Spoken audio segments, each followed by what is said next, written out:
Hey there guys. So this video question is from Dean. He asked me on my take of relative strength versus absolute.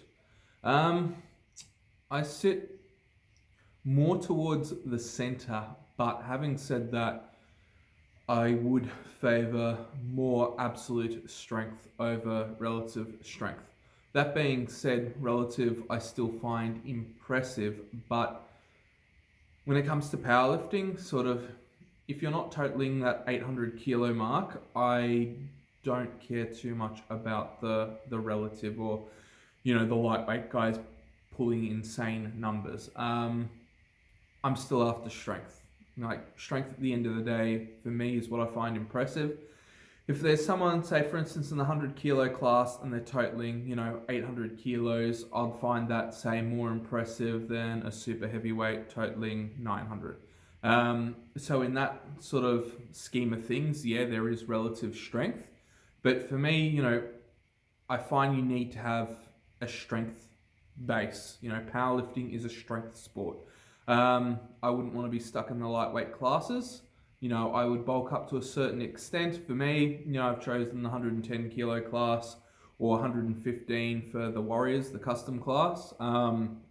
So in that sense, I'm still going for relative, but my long-term goal is still absolute strength within that weight class with the goal of, totaling 1,000. Regardless of weight class, even super heavyweight, 1,000 kilos is still going to be impressive.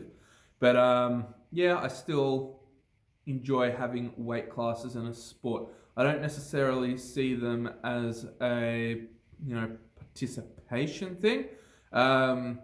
It's just strength sports and your body weight plays a massive role in terms of your overall strength.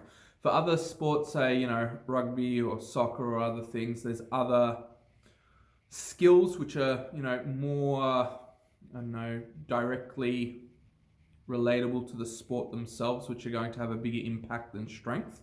So it's a little bit different. But when it comes to powerlifting, obviously, and strongman, there's weight classes for a reason.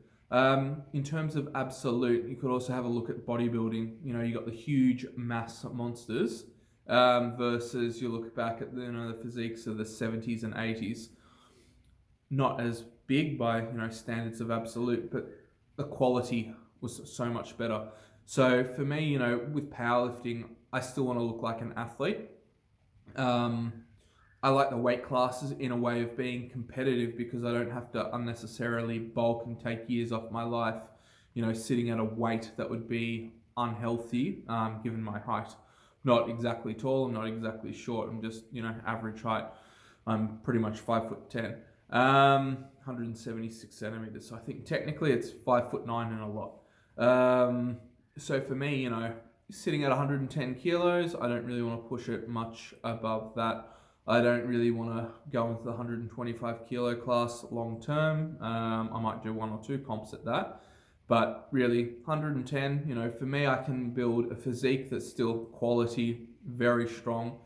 And in terms of like absolute versus relative, you find the absolute top mark in strength. We'll have a look at powerlifting. I think it was best totals like 1,152 and a half, something like that.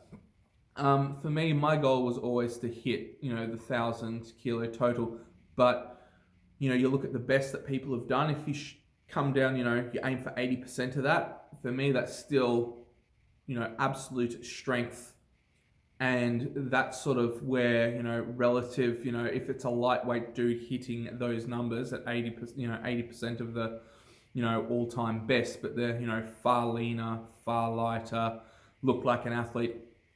I still find that really impressive and probably more impressive than the absolute all-out strength.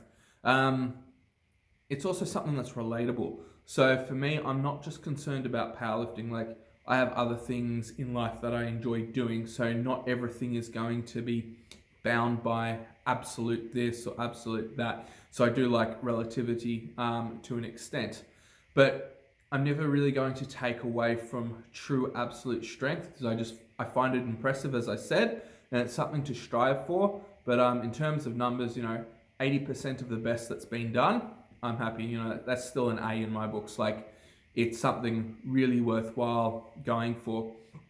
And you know, you're going to have to put up a very big total to get anywhere close. So for me, you know, like a powerlifter, for me to consider someone a strong powerlifter, regardless of, you know, relative or not, for me that's an 800, you know, kilo total. Yeah, the lightweight dudes, you know, probably need to bulk up a little bit. Not trying to take too much away from them, but it's one of those things. And, you know, we have weight classes for a reason. You know, there's also a reason why men and women compete in different categories. Again, you know, relative, you might look at the best that, you know, a female puts up, and then you compare it to a lightweight male, and, you know, that's opening a whole new can of worms. But for me, you know, I'm not really sitting too much on the fence with obviously what I've said. As long as you're totaling above 800 kilos or so, then you can start factoring in relative strength to compare.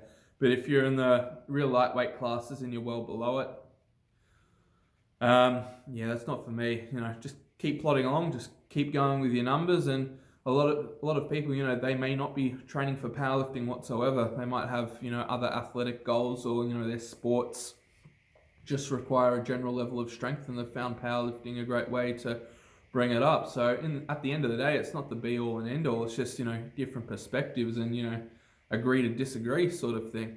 That's my take on it. Hope you guys have a great day wherever you are. Hit like and subscribe if you haven't already, and thanks for watching.